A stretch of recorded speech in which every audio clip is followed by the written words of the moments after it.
This story centers on a newly evolved species known as the Diclonius. They bear a striking resemblance to humans but possess distinct features such as horn-like protrusions on their foreheads, telekinetic invisible appendages termed vectors, and unconventional hair colors. One of these Diclonius, Lucy, finds herself confined in a research facility situated off the coast of Kamakura. However, she manages to break free, leaving chaos in her wake.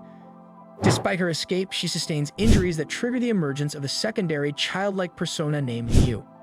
Lucy is discovered by two locals, Kauta and his cousin Yuka, both students at the nearby university. Taking pity on her, they offer her shelter and unwittingly become embroiled in the relentless pursuit led by a special assault team and other Diclonius, whose intentions oscillate between obliviousness and outright hostility. The story begins with a guard getting hurt badly. He loses his arm and then his head, all by a barely visible force. Another guard watches everything scared stiff as a young woman trapped in a cage uses her strange abilities to get free. She grabs the keys from the dead guard and unlocks herself, wrecking the restraints. With her powers, she opens the big steel doors and escapes, leaving behind a bloody mess. In another part of the place, a girl named Kisaragi talks with her coworkers about her boss, Kurama, who everyone thinks is scary. She sticks up for him but feels bad about the mistakes she makes. She's determined to be the best assistant she can be. Then an alarm blares, sealing off the area because of the escape. Kisaragi, still wanting to deliver coffee to her boss, almost trips but saves the drinks and ignores the warning. Meanwhile, the woman, now naked, moves through the building, taking down attacks and using whatever she can find as weapons. Eventually, she breaks through a door to freedom, where she bumps into a group of guards led by Kurama. He sees Kisaragi fall in front of the woman who he calls Lucy. Before anyone knows what's happening, Lucy rips off Kisaragi's head. The guards shoot, but Lucy uses the body as a shield and fights back, using anything she can as a weapon. Kurama orders the outer doors closed, but something goes wrong and Lucy gets outside. He tells a sniper to aim for Lucy's head, but she senses the danger and her helmet protects her. When it comes off, revealing her face and long pinkish hair, she passes out and falls off a cliff into the ocean. Kurama thinks the shot failed. At Gakurakuji train station in Kamakura, Japan, a young woman waits for someone only to realize they've already left. Spotting a guy atop a lovely staircase, she calls him Kauta and introduces herself as his cousin Yuka. When he asks how she found him, she says he always loved the ocean view from there and leads him to the beach they played at as kids. But the beach brings back sad memories of Kauta's sister, Kane, who once gave him seashells to impress him. As Kauta thinks about this, Yuka spots a naked girl on the beach. It's Lucy, but all she can say is "new." She runs off, trips, and cries like a child. Yuka convinces Kauta to give her some clothes, revealing a head wound and real horns, not just a hair accessory. This triggers a strange memory in Kauta of a girl calling him a liar, which scares him. Yuka suggests they take the girl to the house her mom's letting Kauta stay in. Kauta is shocked by the size of the place and his cleaning duties. When he notices the girl getting upset by an antique clock, they realize she needs a bath. At mealtime, she struggles to feed herself, so Kauta helps, testing Yuka's patience. They start calling her New because it's the only sound she makes. Back at the island research facility, Kurama's assistant confirms that the blast doors didn't malfunction when Lucy escaped. Kurama insists on destroying Lucy to protect humanity and orders a special assault team into action. At a training range, the top operative gets bored fighting virtual enemies who don't fight back. Bando, eager to hunt Lucy, brutally backhands a secretary who startles him. At Kauta's house, Yuka cleans up while Kauta unpacks. They find a shell, a last gift from Kauta's sister, Kane, who died of an illness. Yuka's puzzled by the illness reference but doesn't argue. When Yu breaks the shell, Kauta gets furious and yells at her to leave. She runs out, scared and crying as it starts to rain. After calming Kauta down, Yuka suggests Mew broke the shell to stop Kauta from being sad. She also encourages Kauta to remember Kenai with happiness. Yuka decides to find Mew. Meanwhile, the assault team arrives in Kamakura. Bando plays a dangerous game with an unloaded gun, and her leader warns of Lucy's danger. On the beach, a confused Mew cries in the rain. A young girl shelters on the beach with her puppy, hearing it whimper. She wonders if it's hungry. Above, helicopters carrying the assault team tasked with capturing or killing Lucy fly by. The mission leader warns of Lucy's protective vectors, which they know little about. Bando, a team member, brushes off the warning, eager to start. Meanwhile, Mew, Lucy's childlike alter ego, digs frantically in the surf. At Maple House, Kauta reflects on the broken seashell and Yuka's explanation. Law enforcement officers arrive, asking about a girl with horns who's gone missing. After they leave, Kauta, worried, rushes out, presumably to help Yuka search for Nyu. On the beachfront, Bando and his partner Sadhu search for Lucy. Sadhu asked about Lucy's supposed powerful weapon and how to defend against it, but Bando cuts him off impatiently. They spot Nyu crawling in the surf, which excites Bando. In town, Yuka talks to a police officer about her missing friend, while at the same time, Kauta finds Nyu on the beach. He tries to take her away, but Bando and Satu appear, holding him at gunpoint. They debate killing Lucy, ignoring Kauta's questions. Yuka arrives at the beach and finds Kauta wounded. She calls for an ambulance but forgets her umbrella. Nyu clings to Kauta's umbrella as the soldiers drag her away. Segu shows confusion, but Bando violently cuts him off, demanding to see what Nyu is hiding. He strikes her when she tries to escape and orders Satu to kill her. Apologizing to Nyu, Satu fires and a shot rings out, heard by the girl and her puppy hiding in the shelter. Blood splatters around. Bando turns to see Satu with a hole in him before he too is torn apart silently. Bando's blow to Nyu's head triggers the return of Lucy, who approaches him while brushing off heavy gunfire. Bando, stunned, sees his helmet crushed and starts to flee from Lucy's invisible arms.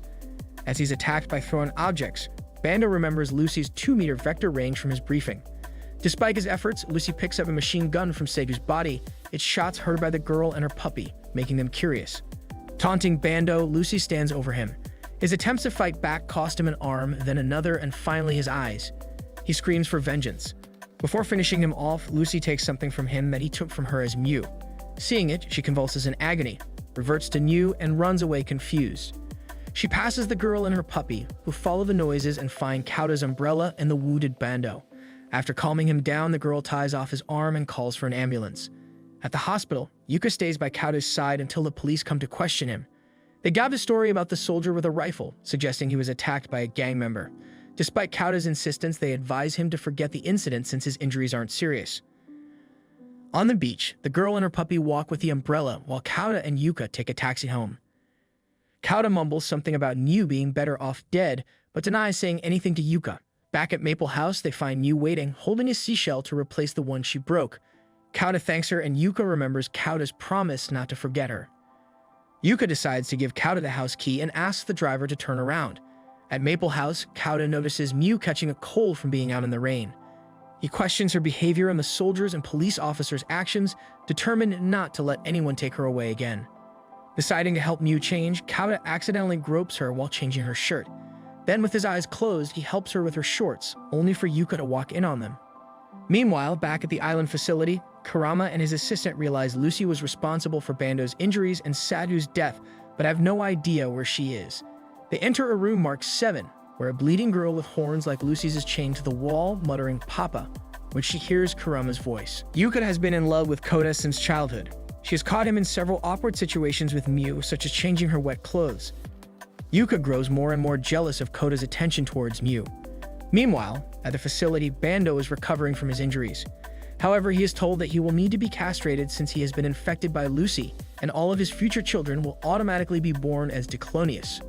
Mayu, a 13-year-old girl, along with her dog Wanta, finds an umbrella left behind by Kota on the beach.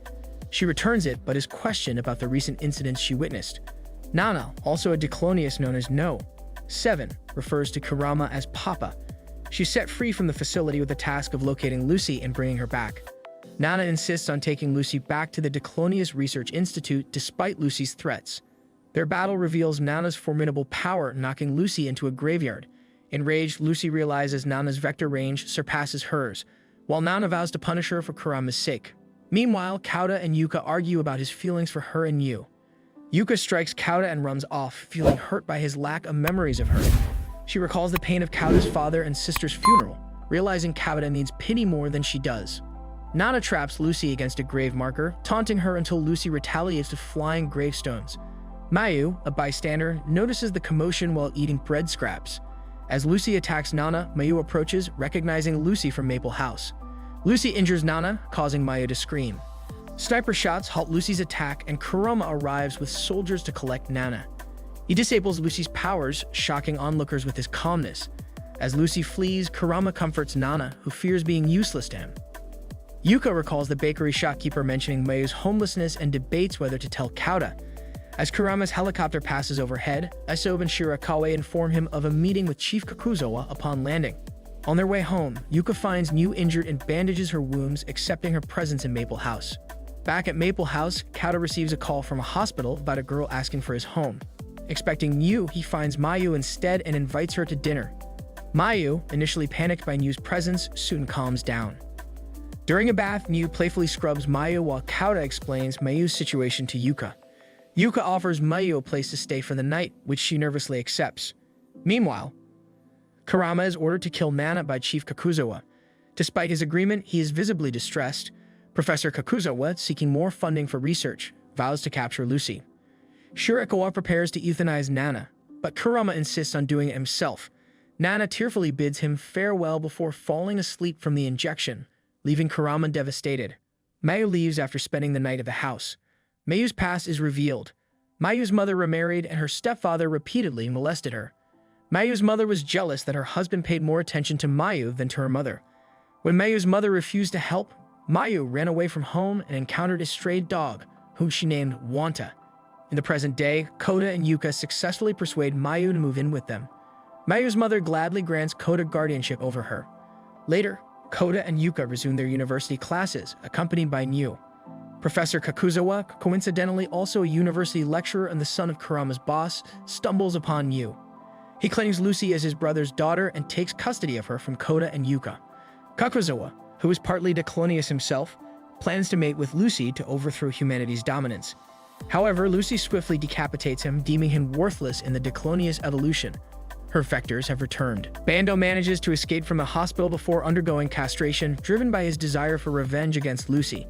Meanwhile, Professor Kakuzawa's used decapitated body is discovered by his assistant and Kouta. On her way to school, Mayu encounters Bando and is relieved to see he's okay. Remembering how she helped him by applying a tourniquet to his arm when he was injured, he gives her his phone number in case she ever needs help. This gesture clears the debt he feels towards her. When Bando inquires if she's seen a woman with horns, Mayu wonders if he means Mew. He subjects her to a brutal interrogation, and in response, she returns the phone number, pretending she's in trouble. Bando drops her, walks off, and declares he never wants to see her again. Mayu is confused about why Mew is being targeted. While on their quest to find Lucy, Kouta and Yuka grow closer, sharing affectionate moments that lead to a kiss. Eventually, they locate Lucy and bring her back home. As they do, Lucy recollects memories of their shared childhood. Despite being ordered to kill Nana, Kurama instead provides her with new artificial limbs and money before setting her free. However, Nana encounters Bando, who mistakes her for Lucy upon seeing her horns.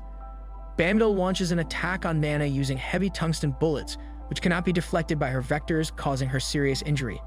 Nana, recalling her father's advice to be good and not fight, expresses her desire to follow it.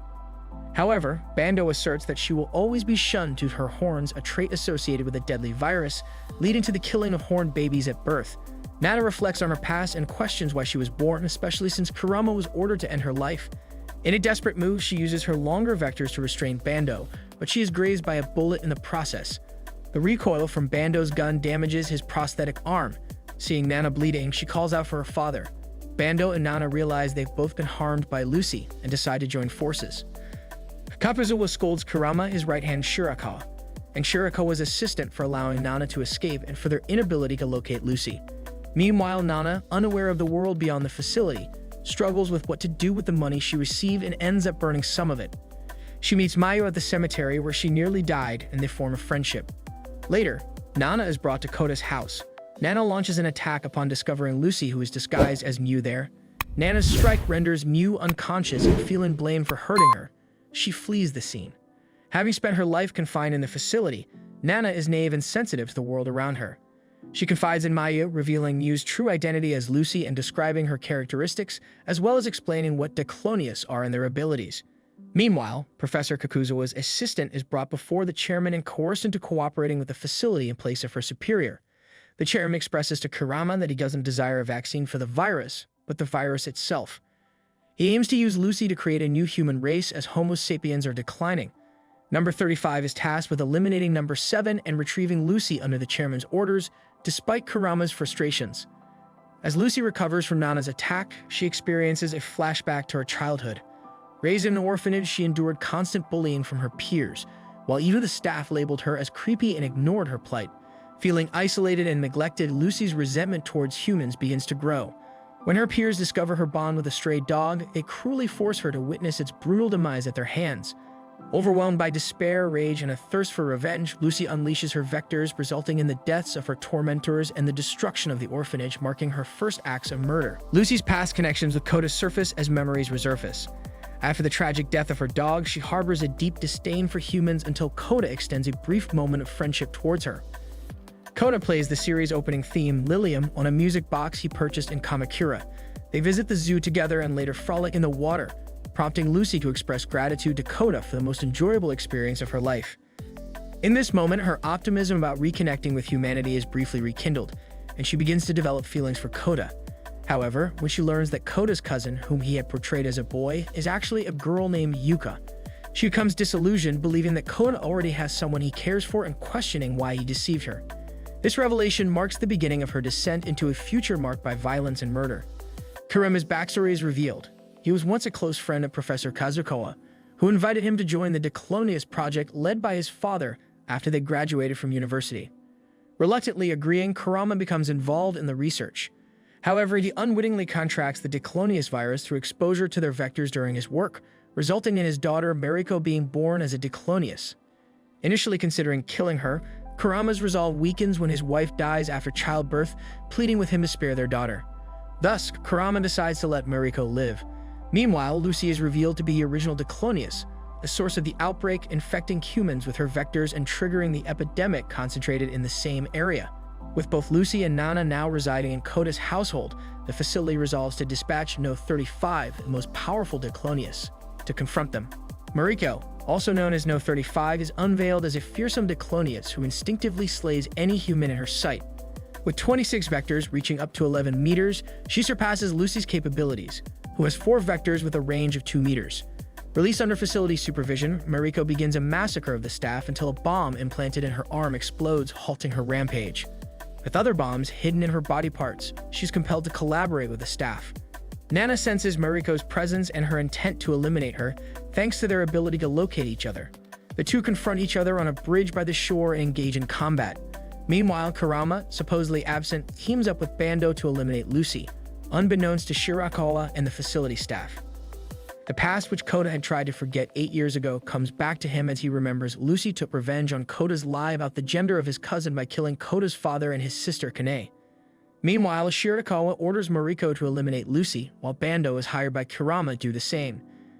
As Mariko closes in on Nana, Coda, and Lucy, Nana disables Mariko's vectors, causing her to fall from the bridge.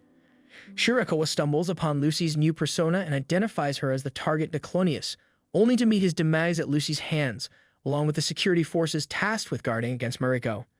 Bando arrives intending to kill Mariko, but upon spotting Lucy, he shifts his focus to her instead. Mariko regains her vector abilities and arranges a final confrontation with Lucy. During their encounter, Lucy enters a state of shock upon losing one of her horns. Kurama, accompanied by Nana, whom he rescued from the bridge where she battled Mariko, comes across their fight. In this moment, Mariko realizes Kurama is her father and meets him for the first time. She begins to cry, feeling abandoned by him for Nana. Kurama offers words of comfort to Mariko before the bomb implanted in her chest detonates, resulting in their simultaneous demise. Meanwhile, the director of the facility holding Lucy, Nana, and Mariko reveals himself to be a Declonius. Lucy, surviving the ordeal, expresses her regret and love for Coda, despite his inability to forgive her for her past actions. They share a heartfelt kiss before Lucy departs to confront the security team. However, Lucy's ultimate fate remains uncertain, as her second horn is broken during the encounter. Shots are heard even after her horn is shattered, leaving her status ambiguous. She may still be alive or possibly deceased. Back at the Cade house, the family, including Nana, settles into their new life. As they prepare to die, and Wanta alerts them to someone at the door. When Coda investigates, the music box playing Lilium abruptly stops, and he glimpses a figure standing outside, potentially Lucy. Moreover, the grandfather clock, which Lucy had attempted to fix numerous times, starts ticking once more. Thanks for joining us on this journey. Subscribe for more, comment to share your thoughts, and hit like if you enjoyed it. See you next time.